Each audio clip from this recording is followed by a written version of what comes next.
Hi everyone. From today onwards, we are going to start a System Verilog series on YouTube where we will cover each and every part of the System Verilog.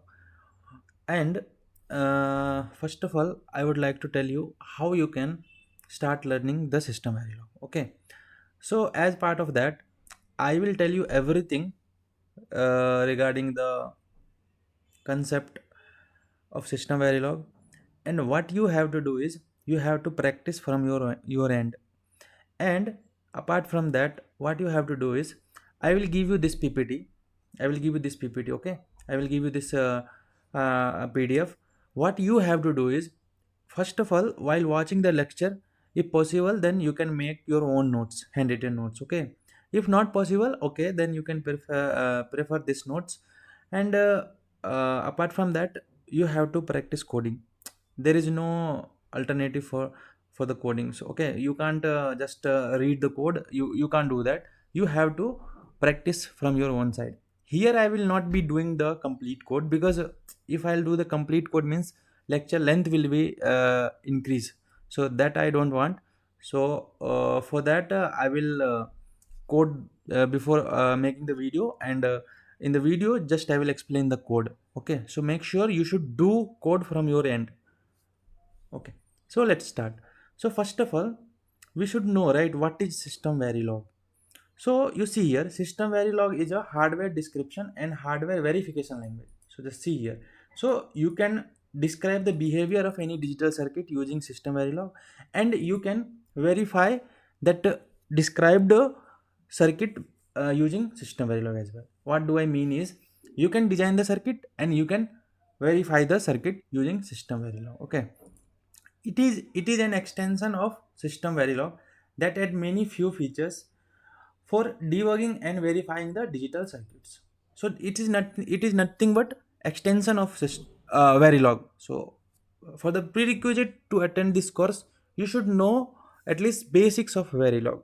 Then only you will be able to understand the System Verilog properly. Otherwise, all the things whatever you will see in this System Verilog, it will be new for you. So what you have to do is, first you should know the basics of Verilog. Okay, it supports oops concept. Now this is the important factor. It supports oops concept. Now oops concept, you know, right? Object oriented programming. Now what is the System Verilog is, in one line what you can say, it is nothing but an extension of Verilog plus oops concept plus few more language construct. Okay, so in simple word, System Verilog is used to design the hardware and to check whether the hardware works correctly before manufacturing the chip. Okay, so what we are doing, we are designing the chip, and then we are making sure that chip is working correctly before manufacturing the chip. Okay, so now you are got it right, what is System Verilog. Now let's move further and you will see where do we use System Verilog. So in VLSI industry, right, where we are using in VLSI industry to design and verify the digital chip, like CPU you have, GPU chip, etc. Other chip, TPU you have, NPU you have. You are designing the chip and you are verifying the chip using System Verilog.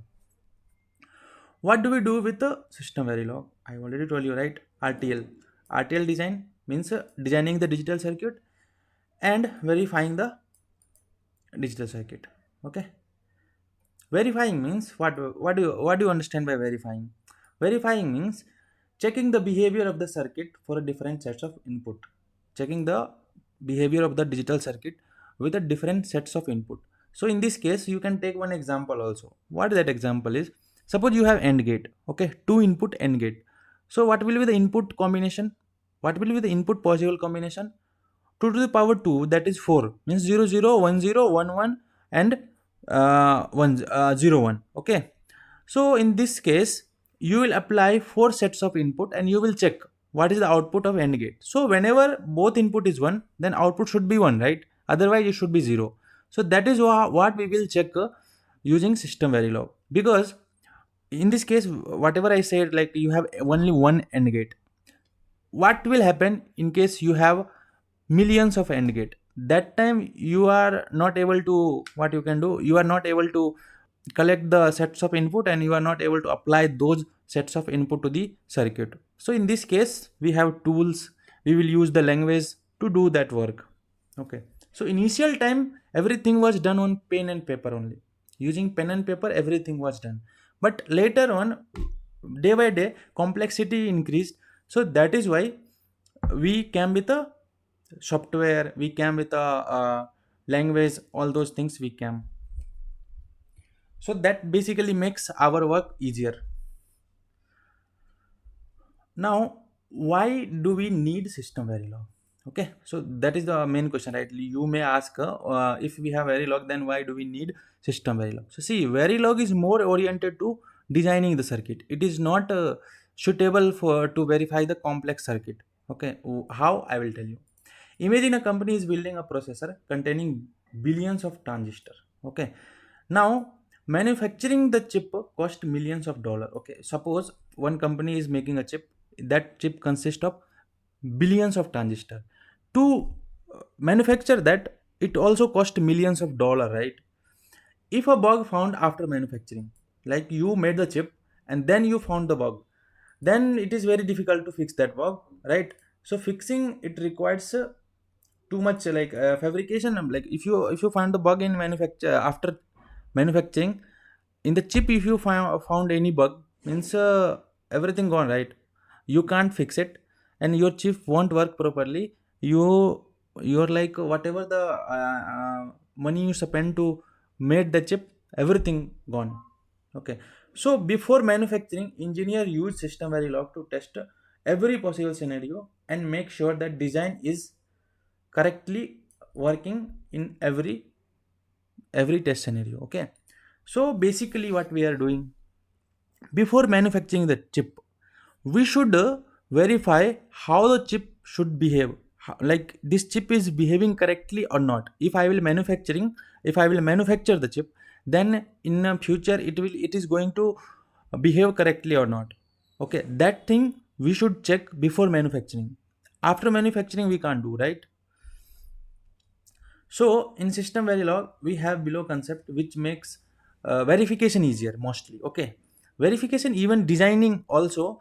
So designing also, like people are saying, can we like they are asking mostly, can we design digital circuit using SystemVerilog? Yes, you can design, because Verilog, like Verilog is nothing but extension of Verilog, right?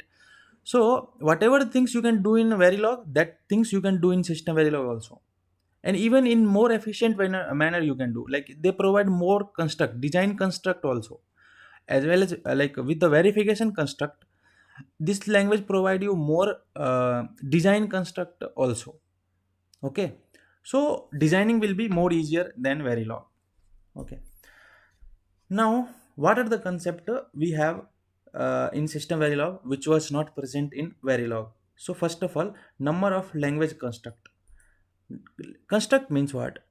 It provide more number of predefined class, predefined function, and then like use system defined data types. All those things it provide more language defined data types, right? So it provides you more. That is nothing but a construct. More keyword is there. Okay, which makes designing and verification of chip easier. Okay, using more construct, you can make the things easier. It supports OOPS concept, which makes verification easier. So now this OOPS concept is used for verification purpose only. It's this language supports, but not, it doesn't support by Verilog. Coverage support is there. Okay, I will tell you what is coverage. Assertion support is there. Okay, all those things I will tell you later. If I'll tell now, you probably won't get this. It supports constant randomization. Okay, it has more data types. I told you this comes under construct only. It allows you to create complete structure test bench. So in Verilog, you don't have any structure, right? So if you create a structure test bench, what you can do in future? You can reuse that test bench to verify other design as well. So it will give you in a structure manner. So it will be uniform throughout the verification. So here, due to OOPS concept, reuse the test bench component in other design test bench creation. So suppose you have one chip, another chip you have. So whatever the test bench you created to verify this design, you can reuse some component From this test bench to verify other design, means other design test bench creation. I hope you understand.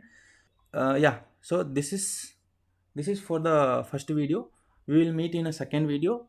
And guys, if you learn something from this video, then please like this video and subscribe the channel for the further update, and stay tuned for the second video.